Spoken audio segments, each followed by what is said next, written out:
Thank you for coming along. It's really great. So I'm going to talk a little bit about the nature repair market because it's still an evolving space, but I'm going to talk a lot about remote sensing. And the third process is to explain remote sensing and the technologies we use in remote sensing in a way that you think of it, oh, how am I going to leverage this? How am I going to use it in my research? And I'm going to demonstrate, two mapping projects we've done using remote sensing. And then remote sensing is a very fluid discipline. Things are changing every now and then. And AI is sort of driving remote sensing. Well, it's even in teaching. So emerging technologies, there's been a big fan couple of months from industry, and they want to know about that. So we're going to look into that, what is really the latest cutting edge, technology in remote sensing. So look, it's always good to find yourself in a team, right? But it's even great when you are in a great team, So I've been fortunate to be working with the guys in Kimberley region, so in Western Australia, so specifically Environs Kimberley. And then we're working with two indigenous organizations, so Yaru and Garajari, great people to work with.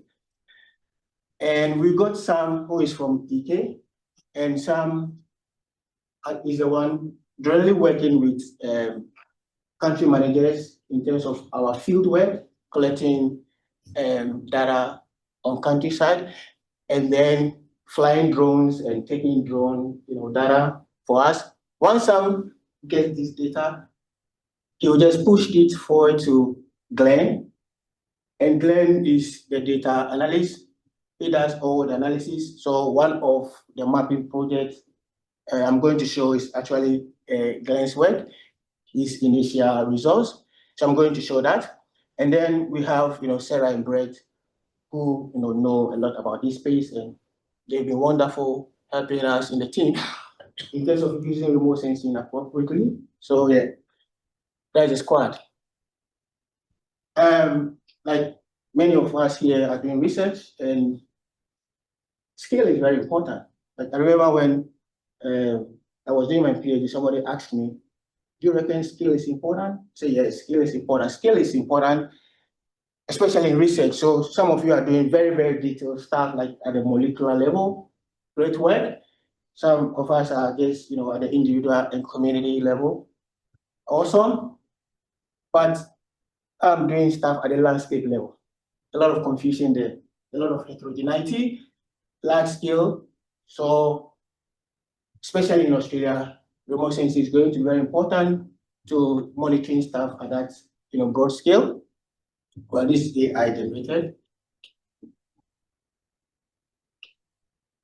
Well, so we've got quite a number of research groups here at CDU RIEL, and the one I'm really associated with is the remote sensing and Earth observation group. So what we do essentially is using satellite imagery and the power of AI for our research. So that is our core business. So I'm going to talk a lot about Earth observation data, how we are using satellite, how we are applying machine learning and AI algorithm to understand the variation in our landscape. All right.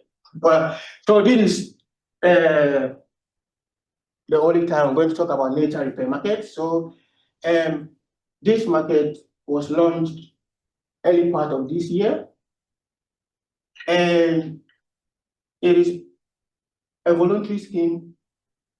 The thought process behind this is great, to protect and restore natural environment.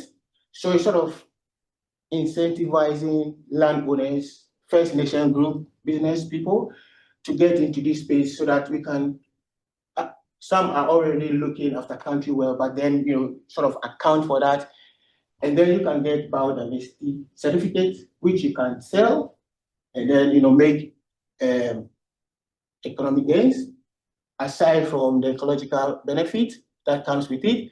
So the federal government has two-pronged approaches to this. One is giving funding to research organizations to come out with R&D to support this market. And out of about 250, we are lucky to have funding from federal government, that is CDU, and we're using this money to really, see how best we can leverage remote sensing in terms of supporting the nature repair market. So the other prong is where the Australian government has contracted about 8 groups to develop methods. At the moment, we've got only one method, and that is replanting native forest and woodland. That is the only method that is available now, but we're expecting to have more methods because it's going to be about landscape-specific method. So method for the desert rangeland is going to happen, and this is being championed by IDA. So IDA has been contracted to develop that method for desert environment. And then we have IGBA. So now SMA is part of IGBA, and CDU is indirectly involved through NAFI. So also trying to develop the method specifically for the savanna environment. So there's a whole lot of things happening. The tools to really get the market going, we are trying to develop them. And so we are the core phase of that. So that is a little bit about the nature repair market. So it's going to give, especially indigenous organizations, not only the ecological benefit, but also economic benefit once they can sell their biodiversity certificate. So in all the conversation, and obviously if you look at the heterogeneity in Australian landscapes and the sheer sizes of Australian landscape, remote sensing has been flagged as very important to supporting this emerging technology. But the question is, what is remote sensing? So we all collect data. Sometimes you have to touch the object to take reading, but in remote sensing, we don't have to touch the objects. We have to take the data remotely, and what we use is electromagnetic radiation to clear the data. So once you have this data, then you try to make sense out of the data. So as we sit here, light is everywhere, heat is coming from us. So we've got light very pervasive. Some are using light for radiation for medical reasons, but for environmental remote sensing, we use visible light, infrared light, so just to monitor the temperature of the environment. The visible light, capture the variation in the landscape in colors for us. So the way we see things when we have our eyes open, we see those things in the remote sensing data. But beyond that, we also have microwave, which is long wave radiation. So it's giving us different level of data, and we're going to look into that in detail. So typically, in the field of remote sensing, we're working with 3 different types of remote sensing systems. So we have the optical. So the optical is essentially dependent on radiation from the sun. So it measures the illumination from the sun, and so it is giving us data, that we can see the environment in colors, and also able to tell us the temperature of the environment. So this is really cool. But the thing is that it depends on the sun. So at night, you can't collect any data. So that is the weakness. So to really circumvent that, they put in a lot of money to develop radar systems. So the radar system is using microwave energy, which has got long wavelength. So it's able to penetrate through the cloud. That is if these systems are up there in space. And then they're able to collect data.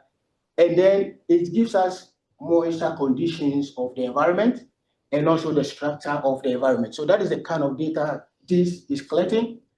Then we have LiDAR. A lot of you know LiDAR. So shooting laser pulses down to the target and then measuring the return to give us, the environment in 3 dimensions, where we can see a lot of changes in height and stuff. So that gives us a lot of data about our environment. Now, well, for me, I use other remote sensing data, but I'm more into satellite imagery. So since 1972, we've been collecting satellite data thanks to the American government. So we've been collecting for more than 50 years. We have data about the Earth collected every 2 weeks at 30-meter resolution scale, very important. So you can see we have huge amount of data of our environment at that scale. And then Japan came in with ALOS, giving us different kind of data. And then quite recent ones, GRACE, I mean, those of you in the water space, you know a lot about GRACE. So GRACE is monitoring anomalies in the Earth gravity field. And then we can use that to compute or to estimate the total water storage. So very important, but obviously you see the scale very coarse. It gives you this data every 30 days. And then we got Sentinel, which is a radar data, giving us a lot of, and also, Sentinel is just a family, just like Landsat that has been in existence since 1972. At the moment, we are in Landsat 9, so a lot of data. Sentinel is similar. Then we have got the JEDA. This is the only, at the moment, only satellite in space that is shooting laser pulses down to Earth and collecting LiDAR data. It is coarse, sometimes it's not reliable, but at least you know that you have a satellite that is collecting LiDAR data and sort of giving us structural information about our environment. So in supporting this nature repair market, we got this funding, I said earlier, so we are working with Environment Kimberley, Yaro, Garajari. And our approach is that we go into the field, work with country managers, take their local knowledge, sample the ground, fly drones that is capturing LiDAR data, so taking structure of country, and then we use that to teach whatever we are getting from the satellite, and then to upscale stuff. So that is it. And through collaboration, one of the things they want us to do is to know the forest cover in Yaro country. So forest is very important. It sustains biodiversity. When you remove forest or the tree cover, then you are minimizing biodiversity and you are threatening biodiversity. So they want to know the extent of that. Forest cover is very important. It removes CO2 from the environment. So in other sense, they can join the carbon market to claim credit. So it's very important to know that. And this is an environment that is data scarce. If you go elsewhere, like in Victoria and New South Wales, a lot of data. It's a data scarce environment. So they want to know what is happening on their land in terms of forest. And also it's an environment that a lot of the changes we see in the landscape is driven by fire. So again, they say, oh, can you tell us how the fire regime is changing the ground cover? So these are the 2 questions we decided to work on, and we got some initial results, and I'm going to show that. So by now, our study area is Yaru and also Garajari. So Yaru is savanna country, and Garajari to a large extent is a desert country. So these are the 2 contrasting landscapes we are monitoring from space and drones. Well, so this is what is in national data. So by national data, this is the amount of, or this is a spatial distribution of forest cover in Yaro country. So we look into this data and what is forest. The Australian government defined forest as when the trees are at minimum 2 meters tall, and then the canopy cover is minimum 20% in 0.2 hectare scale. Then that is forest. So this is all the forest in Yaro based on national data. So this is what we want to really confirm or otherwise. So what we did was working with country managers, collecting drone data, UAV. So this UAV or the drone data we're collecting with this UAV system, about 20 hectare, in 45 minutes. And then that is our position system to be sure that the locations are accurate, and then we can match it up to whatever we are seeing from satellite. So this is the gear we have been using in Kimberley. So for Yaru, we've sampled 12 sites already. So like I said, each site is about 20 hectares. So we've got 12 of these in this year. So it was a little bit difficult when the project started in terms of data collection and having to be sure of what we are doing something that is important to country managers. So far, this is all the LiDAR data we have for these sites. So once we get the LiDAR data from the drone, what we did, we map all of these sampling sites. So we're just computing height to height. Look, LiDAR is the gold standard for measuring height. So that is what we have done there. And then based on the definition from Australian government, we put these pixels, so it's about 50 centimeters, so in that case, 50 centimeters for a pixel. And then we classify these as forest, non-forest, and low vegetation based on Australian government definition for what forest is. Well, so once we have got this drone data, we've estimated or we've measured tree height and defined forest. So how do we connect this with what the satellite was saying? So we have a data fusion approach. So we're looking at the optical, so data from the satellite that gives us variation in the environment in color. So we're looking at that, and that is the traditional data, but we try to combine it with the radar. So the radar is giving us moisture information and also the volume and the structure of the environment. So this is how we approach. So the first scenario, when we combine the optical and Sentinel-1, so Sentinel-1 is collected by European Space Agency. It is a radar form. And the Novasat-1 is collected by Australian government and partners. So we're using Australian data plus the Sentinel-2. And then the Pulsar-2 is collected by Japan. So we just combine that. And then we explored a number of machine learning models to sort of map forest for Yaru country. So this is our initial results. And we're still working to improve that, particularly working with country managers. So you remember the map on your left, that is the national data. And then our model predicted the accuracy is about 90%, that there's potentially more sites in Yaru that can be classified as forest. I don't blame Australian government because this region is data poor, how they measure, they use Landsat and a lot of field data which is not available. So this is what we have, and this is the accuracy of that. And the best is when we combine the data collected by Japan and the European Space Agency. That is what is giving us the best.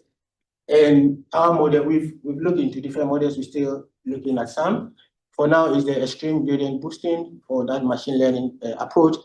But at this point, we work on it, without the results, even though the results here, you have got field data, you train the model, and when you are training the model, you hide some of the data from the model. So the model hasn't seen it, and the results you are seeing here is prediction on data that the model hasn't seen.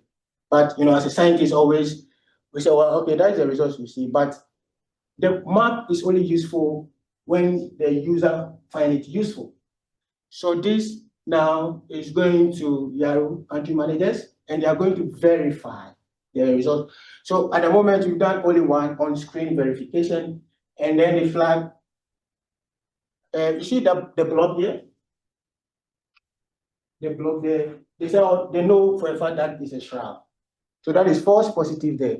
So what we're going to, I'm not sure those online saw my hand, but yeah, on the right image, the blob in the middle there, they think is a shrub. So this analysis is beyond Yarrow country. So what we're going to do is that we're going to clip this to Yarrow country, and then they will take these results or this map product to the field, and then they start to verify as much as they can, bringing in local knowledge and experience. And so that is where we are at with this results. So two things, right? Once we have the ground cover, they want to know how the fire regime is impacting that. So we only consider fire frequency, and this is NAFI data. So 10-year fire frequency data from NAFI collected, using MODIS data. So this is roughly 250-meter scale. So we combine this data in our map, making sure that they align together. And then this is what we find. On the x-axis is the fire frequency. And then this is the ground cover data we have. And you can see that where there's no fire happening, you have more trees, more forests, but this declines with increasing fire frequency, to the point that, where we got like 8 or more fires in that 10 years period, you see there are no forest species there, So this is sort of making sense. We're not saying the fire removes the trees, but it's sort of, the fire promotes, the growth of grasses and shrubs. And so what is happening is that it sort of stifle the growth of trees, and then they don't reach maturity to, recruit. So that is what is happening there. Well, so that is the first thing about remote sensing, showing how we can use remote sensing. But look, sometimes when we show the remote sensing, people think, wow, it comes with some limitations. This is satellites, so particularly with the optical one, you have images with cloud cover in there. So that's a lot of work. How do you get rid of this? Or sometimes you have like haze in the image. So this kind of lower the quality of the image. You may for radar, which even penetrates the cloud. So no cloud issues, but the way it's collected, you see spectral noise, which also lower the quality. LiDAR will give you a lot of data, but really dense, so it needs more computer power, more storage space, and so on. So this can be a limitation. So if you are not in the field of remote sensing and you want to use remote sensing, this can be like bottleneck. But how do we get this in analysis ready for non-remote sensors to also use this data for whatever they do? So another challenge, I think this is a blessing in disguise. We got a lot of images collected. So this is how the satellite collects the image. It's taking photos of the Earth for days, different locations. So it's producing this huge amount of images for us. And sometimes as an individual, you cannot, so that is a lot of information, temporally, the phenology, everything is captured, seasonal changes, variation, events, all of these things captured. And you have this sheer amount of data available. How do you make use of this? So one way to use all of this data is machine learning and artificial intelligence. So for the work Glenn did in mapping Yarra country, so that is the downstream tax. So that is what you want to do. You want to monitor wildfire. You want to monitor flooding. You want to monitor changes in the land cover, and so on and so forth. That is what you want to do. Well, there's a lot of data that confronts you, and in our case, we use only the spectra, the multispectra, and the radar, and then we build a machine learning algorithm, and then we use that to solve the problem. Well, so you can see that there are a lot of data around that we didn't use, right? And this is data that is capturing same or similar information, but also it could be different at different scale and also different, information. So that is what we've done. But the issue with this is that you have to go to the field, collect heaps of field data, which can be labor intensive, the cost is really high. Snake might bite you, So you need to do that and all of that to get, this model running. But what is emerging? Remote sensing and AI working together to sort of minimize the workload for us in terms of thinking of data scarce environments, where we have issues with data. So with the Glen one, where we have to design the model, we are having AI pre-trained model that is using, with Glen one, is using only, with our one, not Glen one, it's using only multispectral and radar. But this one is using all of the data publicly available, all right, to create what I call digital twin. You see, this is a globe, and you got these sensors monitoring the changes in the globe.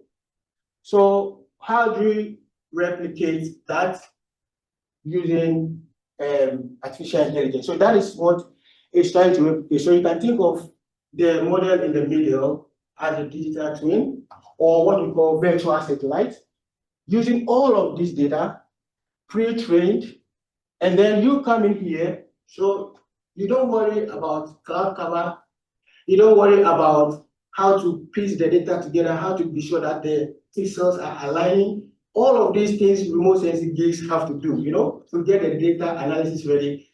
They've just taken you and crossed you over to the point that here you are using AI pre-trained model to then solve your problem.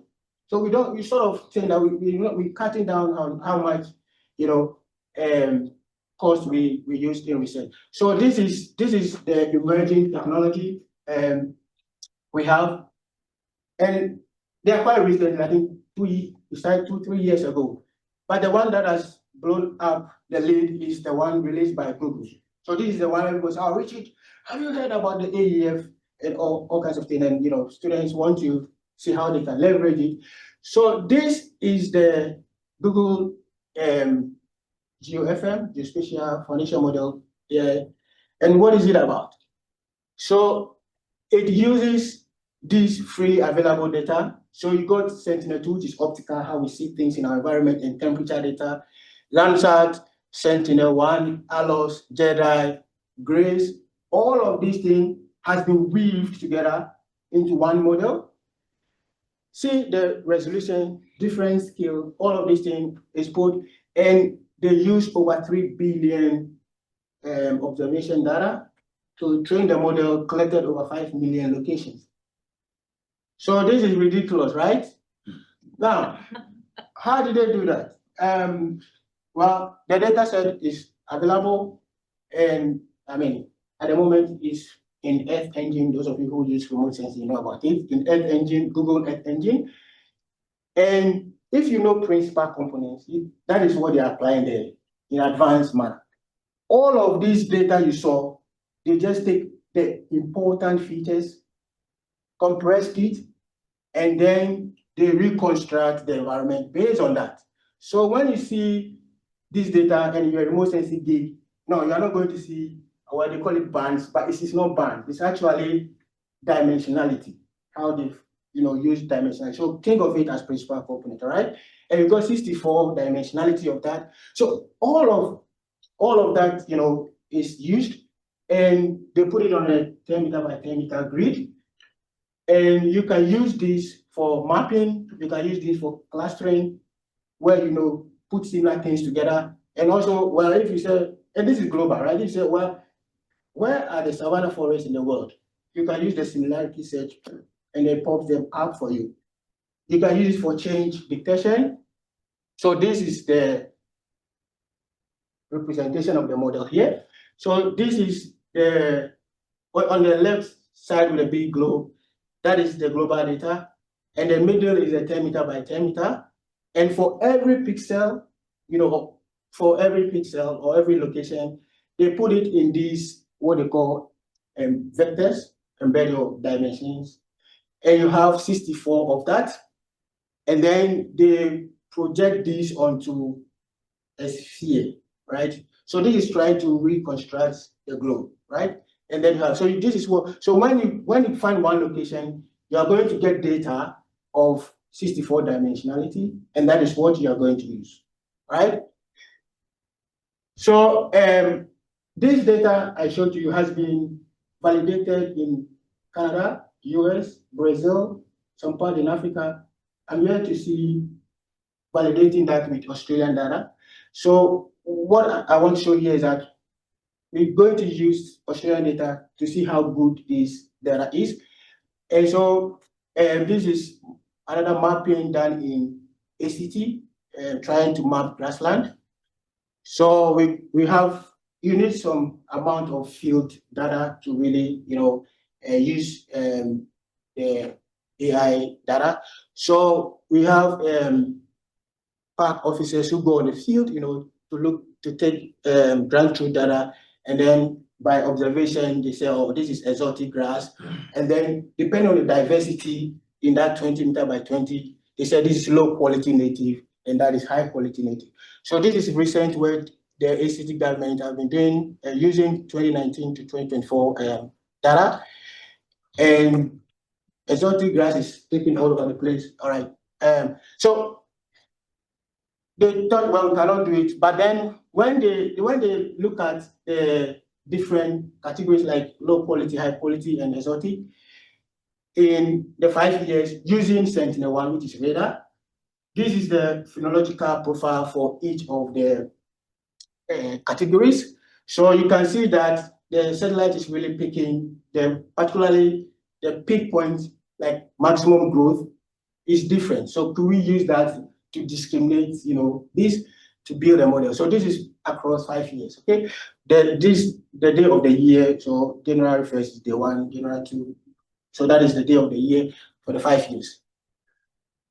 So while they design a model on their own using random forest, using the whole of the 5 years data, a lot of images, over 1,000 Sentinel, 2 images across the 5 years to process, and 412 because the Sentinel-1 has got large swath, so it takes a large space. So 412, that is a lot. And they use, when you are modeling those of predator variables, they use about 330 of that. So this is a lot of computation going on, and their accuracy overall is 81.5.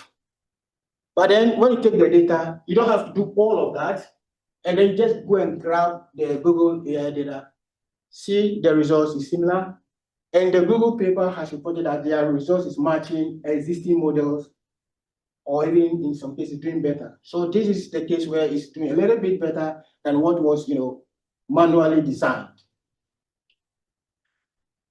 So it's exciting, but well, it's just really new.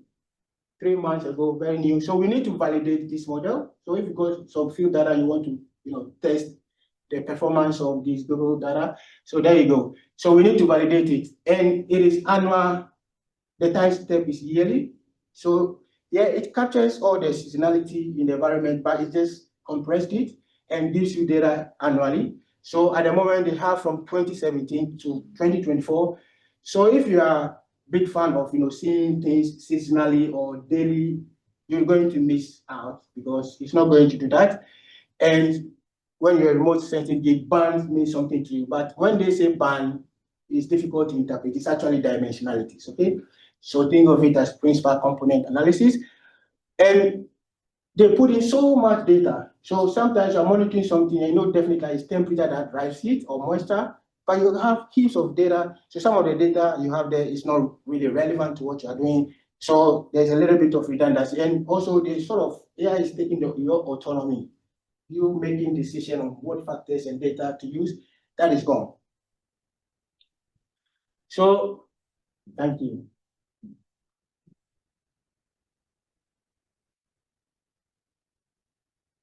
Okay, Richard? Yep. That was great. Does anyone here in the room or perhaps online have any questions, for Richard?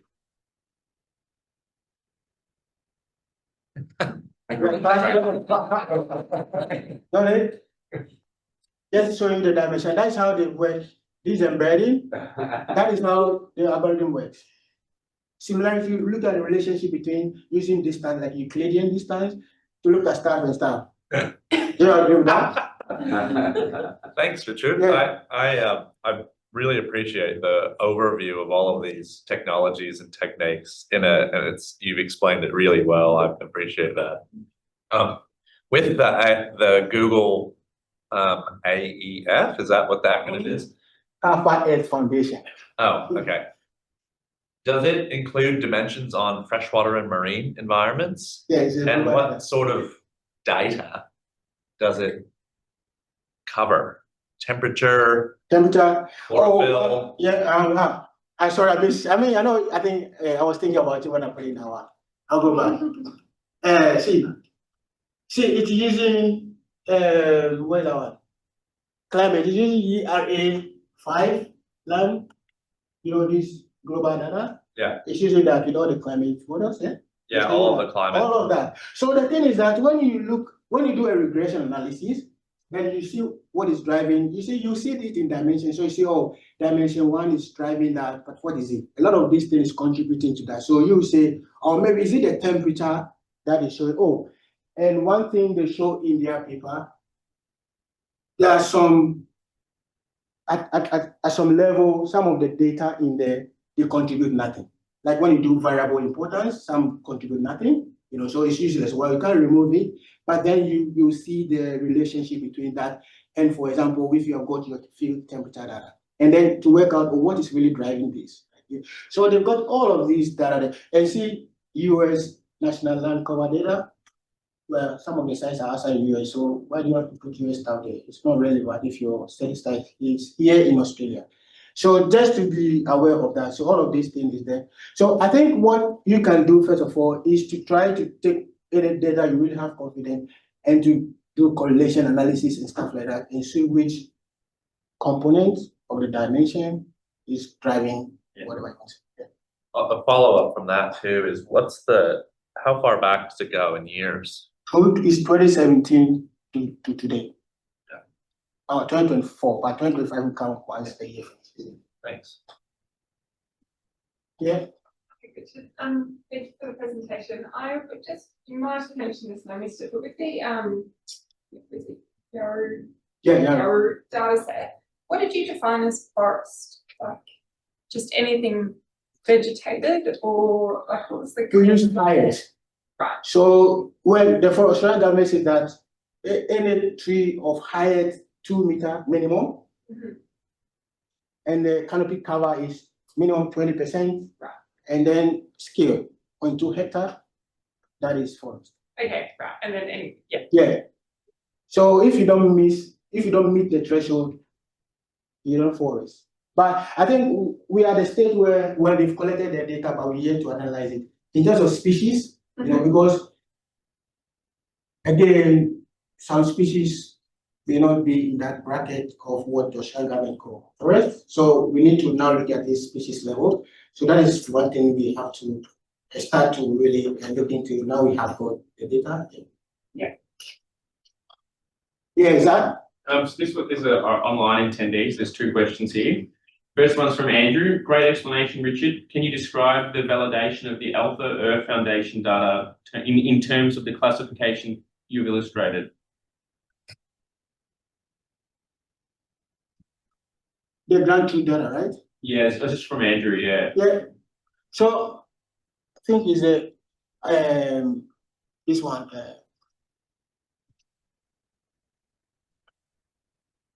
I'm going too far.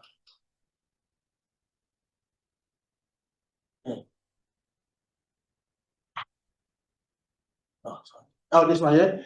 So this data is collected by Parks and Conservation officers from ACT. So they've been collecting data from 2019, and their field is 20 meter by 20, and they are doing, this is 50 step count. That is the approach.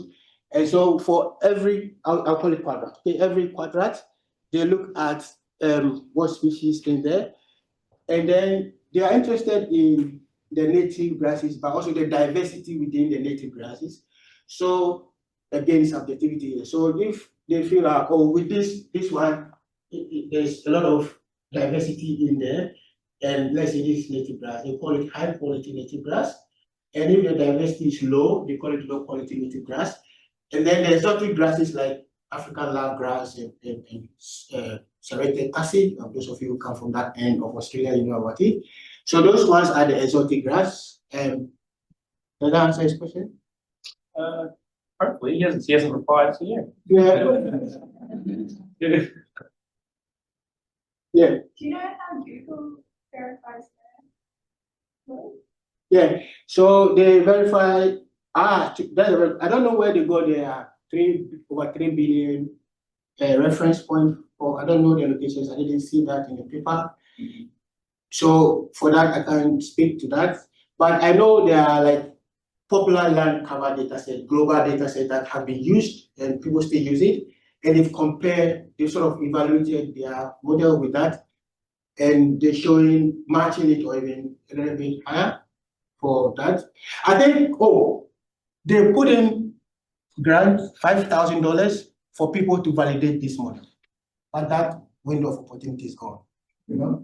So they were keen for people to validate the model, so there was grant for that. Yeah. This question is from Oscar, a PhD student here. Could you talk a bit more about the opportunities you see where this can be used in IPAs/ranger groups and similar feedback into data sets to improve climate adaptation, resilience, complementing carbon farming from savanna burning? That was a big one. Yeah, that's a big one. But it's simple. It's simple. Look. If you got a model, for people to believe in your model, you need to go out there and collect a raft of field data, crazy amount, right? To build a model and come and do that. If cross you over from that, you don't need a lot of data to really validate that. It's already pre-trained, right? So that is really important. You know, that you don't need to be collecting a lot of field data. We don't have the computation power to do these things they are doing, you know, so that have already been done for you. You cannot run this thing in our supercomputer, you know, but that is done for you. So I think that is cost saving. And so we're thinking of now rebuilding existing models using this data, right?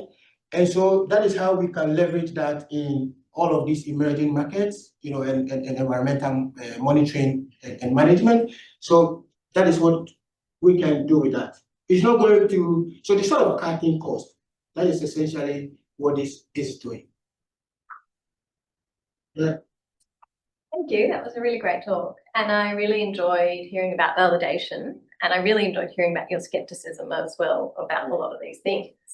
My question is about kind of the implications of what you're finding. You mentioned one of the purposes of this tool is to help with carbon credits and things like that, what they're going to do with this information. Yeah.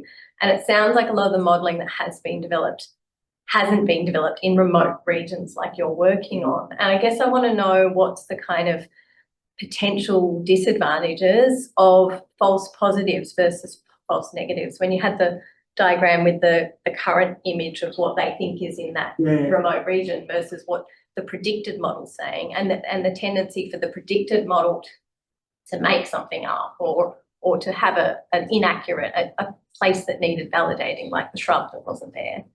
What's the kind of implications of that? That's a false negative and this could be a false positive. Yeah. What's in terms of how people use this information? This at the moment is not a stage I would recommend you to use because they need to verify that. So for example, if they go on the field and they flag that block there is shrub, they're going to mark it and we're going to take that data, we'll put it back in the model and the model will let that out, that is shrub. So when you rerun the model again, it's going to improve. So that part of verification is very, very important before we can say, well, you can use this product. So that will sort of minimize the implication. And if you're connecting this to nature repair market, the nature repair market at the moment, different people developing methodology. So we sort of in conversation with IDA, So once we got some of these things ready, where we have got some confidence in the results, then they will also try to use it for Sarah stage monitoring of spinifex country. Yeah. So we still it has to do with a lot of collaboration too, because Yari want to use tool that is really important for them. It reflects, how they want country to be managed. So this is the point of the scientists, but the most important thing is coming from the contribution and the input from Yari. Yep. In desert country, what kind of things would they have? Would it be spinifex? Yeah, spinifex. So they're interested in Sarah stage, like the phenology changes in there. So that is what we are trying to work on to see if we can improve this model or extrapolate that. Yeah. And that will directly go into the nature repair methodology. Any other questions? Online or in-house? No? Yeah, I mean, if for one reason you didn't understand me because of my accent, like you can catch up and help me to explain. All right, thank you so much. Thanks so much, Richard. And just a reminder, we have morning tea over yellow too. All of you are welcome to join us. Well, you don't know whether this can be very All right, thanks everyone for coming.